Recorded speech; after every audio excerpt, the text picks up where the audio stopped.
What is up, harvesters? Welcome back to the subscribers. And if you're new here, my name's Ken. Welcome to Hobby Harvest. So today I want to talk to you about how we can create habitat that is going to steal your neighbor's bucks and make your property their new home.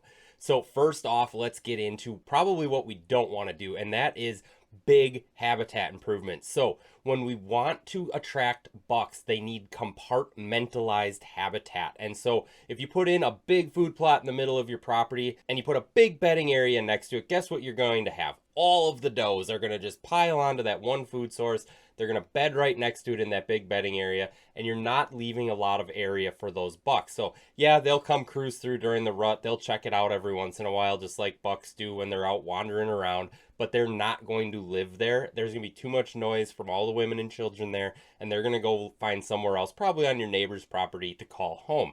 So what we want to do is compartmentalize these things on our property. So I talk a lot, if you have 40 acres of land, you typically want to start with like 2 acres of food plots, but you don't want to put in a 2-acre food plot. I would lean more towards putting in like 4 half-acre food plots, or maybe a half-acre food plot and 6 quarter-acre food plots, or whatever it is. They all don't have to be the same size.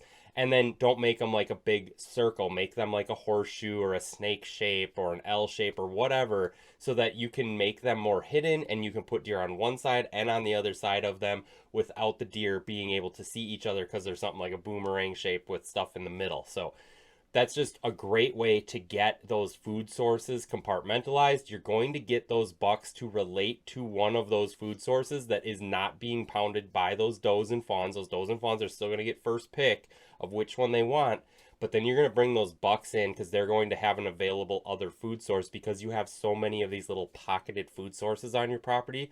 And then of course we want to do that with bedding areas as well. So you're going to want to, again, have a little bit bigger bedding area that's closer to those bigger food sources, so you can manage where those does are on your property. But then you're going to want those smaller, more secluded, maybe back of the property or middle of the property, depending on how your property's set up, so that those bucks have a place to go and bed down as well. And that is how you're going to put their bedroom on your property. And if you can do that, it will be so much easier to have daylight opportunities at them. So once we do all of this, well, what do we plant in these food plots, and how are we establishing this cover in these bedding areas? So I guess we'll start with the cover first. So you're going to want things that put a lot of stems close to the ground. So we're talking things like red osier dogwood, yellow twig dogwood, willows, box elder, things like tag alder, or aspen regeneration. So if you have like a bunch of popple trees on your property and they're big mature trees, canopy way up there does not do the deer down here any good. Flush cut those off at the ground, and it's going to ignite their root system to shoot up a bunch of sprouts, and the deer will absolutely love to feed on those, but it's also going to give them a lot of cover. You know, most of us are, say, 5.5, 6 feet tall, whatever. That is a lot taller than what a deer is. Like when you're in the woods, get down on a knee, take a look at what it looks like from their level. Is there a lot of branches in that area that you can't see off too far off into the woods or whatever? That's absolutely what a deer is looking for in their bedding area, but also adjacent to like food sources, because we want to make sure these food sources stay hidden. So you might want to line them with something like switchgrass or those shrubs. Or I also love to use topography. I put food plots down in like little crevices or holes or whatever, where I can use topography, so when I'm standing down on the food plot, I can't actually see too far off into the woods because the topography is hiding that food source. So again, compartmentalize these things, hide these things, give these deer their safe little honey holes in the woods where they feel absolutely safe and secure to come there during the daylight, and you're going to steal your neighbor's bucks and bring them onto your property, and they'll be there during the daylight hours. So what do we want to plant in these food plots? Well, we want to make sure that everything we're doing here is focused on the fall. We don't really care if these bucks or deer in general are off on our neighbor's property this time of year. It's July right now. Who cares if they're there? I always use the example down by my southeastern Wisconsin food plot. My neighbors have food plots as well, but they plant clover. Well, those deer are absolutely pounding those clover food plots this time of year. I'm sure they're getting awesome pictures and all of that, But the problem here in Wisconsin is as soon as we start to get those first couple of frosts at night, those clover food plots just really start to deteriorate quickly compared to the other food plots that yours truly is planting. And guess where the deer go to as soon as we get those first couple of cold nights? So I'm making sure that my food plots are focused on the fall and into the winter instead of having those nice, lush summer food plots, because who cares where they are during the summer? So I'm planting things like forage beans, forage peas. I'm throwing some cereal grains in there as a nurse crop to get those going. And then I'm putting brassicas on the other side of the plot. Or I'm just doing a winter rye plot. I do that a lot more on my northwestern Wisconsin property. Because of such heavy browse pressure up there, it's really hard to get those brassicas, those beans, those peas established up there. So it's a lot easier to just stick with a cereal grain up there. Because of the colder temperatures, winter rye ends up being a very good thing to plant up there. So we just want to make sure that whatever we're planting is focused on the fall season. We also want to make sure that cover is focused on the fall season. So what does it look like when there's no leaves on it? I've seen some areas of the woods, there's very dense growth there, but once all the leaves fall off, you're almost standing in like an open field with a couple twigs here and there. So you want to make sure there's more twigs, branches, those types of things for cover, instead of just the lush green things covering in those areas. So if you can create this fall focused property, that is a great way to guarantee that you have bucks on your property that time of year. And so I guess we should cover, like, if you see bucks on your property this time of year, that's not necessarily a good thing, because the bucks are still in velvet. And when they're in velvet, they're looking for a completely different type of habitat than once they lose their velvet. So they are just looking for somewhere where they're not going to bang their antlers into thick branches and whatever. But as soon as they lose that velvet and they're hard horned, they're looking for the thickest part of the woods. So those are two completely different areas of the woods.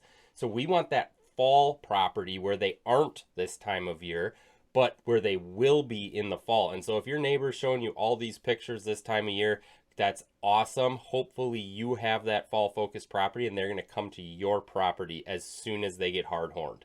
And then we need to worry about how we're going to hunt them. So we need to be very, very careful when we hunt them. So what we absolutely do not want to do is put all of this work and effort into this. We have bucks coming into this area consistently, and we go out there and we ruin the stand the first sit we go out there. So we want to be absolutely positive that the first sit we are ever going to sit where these bucks are consistently coming through, we have perfect wind, perfect thermals. We're sitting there in the morning or the afternoon, depending on what it is. If it's a food source, that's an afternoon sit. If it's a bedding area, that's a morning sit.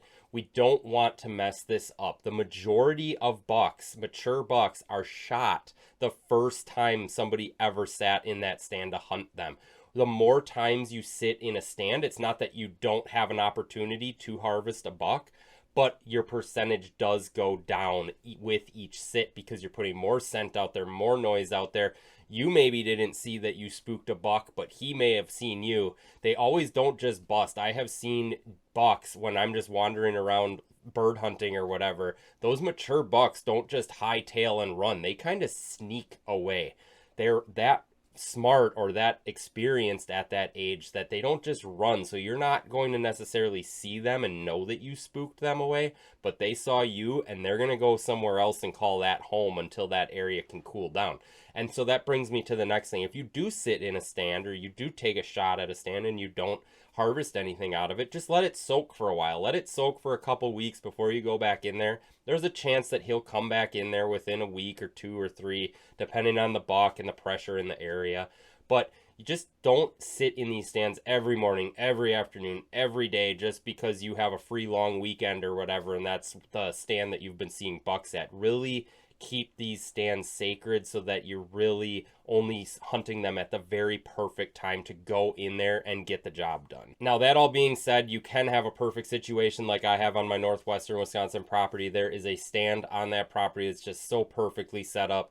The hunter ingress and egress out of there so perfect. Just how the topography holds the food sources that you can see from the stand. Mock scrape line with a man-made deer trail coming through there. All of that really contributing to just the perfect storm there. And that stand has harvested 2 bucks every year for the last however many years. And the funny thing with that is, out of all the bucks that have been harvested off of there, the biggest one each year was always the second one that was harvested too. So we didn't necessarily blow the stand out by hunting it too much, but what we do is we're very careful about getting in there, getting out of there. Once we do harvest that first one, we're real careful to get in there, get it out of there as quietly as possible. We really make sure we're keeping our sight lines in mind while we're trying to get in and out of there, so that we're not just projecting our presence all throughout the woods while we're in there. Just an awesome stand that we have, but that is the exception to the rule. That is not the rule. Make sure you are being very, very careful with these stands when you are hunting them, especially when you know that this is where those big mature bucks are hanging out on your property. And so lastly, let's talk about the rut. So the rut is, yeah, that magical time of year because the bucks are just running around like crazy. This is when you're going to see the most bucks in a sit any time of year, but it's not as consistent of movement. We're really trying to hunt these bucks that made your property their bedroom. And so during the rut, yeah, they're going to be all over the place. This is your neighbor's best chance to hunt that buck that now calls your property home, but it's also your best chance to hunt your neighbor's buck who calls their property home because he's on your property during the rut. You know, I don't like setting up habitat around the rut because the rut is just the rut. I would like to say that I can consistently shoot deer each year outside of the rut, and that is the way that you know you have a really successful property. But by all means, get out there and hunt the rut. It is awesome. If there's maybe a stand you didn't have a lot of activity on the camera or whatever, that is a great stand to sit in during the rut if it's on like a cruising trail or something, because you're not going to blow out these other stands. You really do still want to hold these other stands sacred during the rut and not oversit them during that time, because you can literally sit any stand in the woods and have deer running under you during that time of year. So go sit your other ones that maybe the camera wasn't showing you a ton of activity on. But the other thing I want to talk about with cameras quickly, don't be going into these stands and checking these cameras all the time. Get cell cams for these areas, or if you can't use cell cams, just put these cameras where you can grab the chip out of them on your way in or out for a hunt. Don't be putting them where you have to go on a huge detour through your property to pull a chip. And don't overcheck your chips. A chip only tells you what happened there in the past. It doesn't predict what's going to happen there in the future. So once you have these patterns of movement developed, you don't really need to be checking those cameras all the time. I know I love looking at trail cam pics too, but you really don't need to be looking at them that often once you know what's happening in the area consistently. And then keep in mind that there is a second and third rut as well. So the second rut's going to be about the beginning of December. That is going to be all the does that did not get bred in the first rut. They come back into estrus about a month later. Those doe fawns also come into estrus off of their mother's cycle. So they will have their first estrus at the beginning of December. And that's also a great time to get back out there and hunt, because a lot of guys overlook that or don't even understand that there is a second, third rut. You know, the beginning of January would be the third rut. Get back out there, hunt these bucks again. That way they're going to continue to chase through the winter until all of the does are bred. They're not as intense as the first rut. Obviously, there's not as many does in estrus that time of year, but just a great time to get out there, get yourself in front of some buck movement. And again, pick those other stands. If you're still trying to fill a late tag at that time, you know, at that point, it probably doesn't matter what stand you're sitting in, but just make sure you're not over sitting these high priority stands during these rut times of year. Sit those outside those rut times, and then go sit that maybe less activity stand during these rut times of the year. And then just lastly, we definitely want to make sure that we have late season food so that your buck doesn't wander onto your neighbor's property in the late season because all the food was browsed off of your property. So like I said, on northwestern Wisconsin property, I put in winter rye. That continues to grow when they nip off the tops of it to feed on it. Whereas like peas, beans, brassicas, if they nip those off when they get started, they kill the plant and they don't have that growth that takes them into the late season. So we really want to make sure we have those late season foods. Things like brassicas, if you can get them established, are great late season cold weather food for them to keep them on your property, so that if your neighbor is hunting late season, they're not wandering onto their property and your neighbor's taking that buck that you were maybe hoping to save for one more year. So see what he grows into that year. Sorry, if you guys feel like you got some value out of this video, you know, hit that like button, hit that subscribe button if you haven't already. And if you like this video, YouTube really thinks you're going to like this one, but you might also like this one too. So go check those out, and I'll catch you guys on the next one.